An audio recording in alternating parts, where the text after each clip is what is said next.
Hello दोस्तों, कैसे हो? Welcome to my channel animal village life. तो फ्रेंड्स, ये हमारे गांव की गोट्स हैं, बहुत ही प्यारी ब्यूटीफुल गोट्स हैं। ये देखो बहुत मस्ती कर रही हैं, वाइट कलर की। ये देखो उसकी आज क्रॉसिंग हो रही है, ये मस्ती कर रहा है फुल।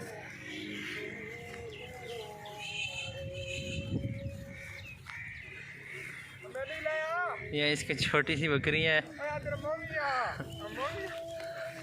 हाय।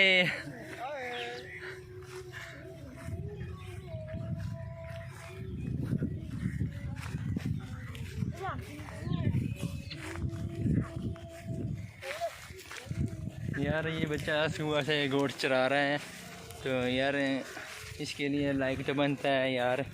ये देखो आज ये बकरा, छोटा सा बकरा है, फुल मस्ती में आज मस्ती कर रहे हैं यार आज।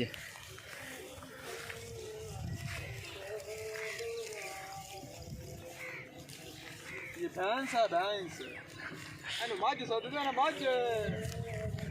यार वीडियो ਨੂੰ लाइक कर दो, चैनल ਨੂੰ सब्सक्राइब कर दो यार।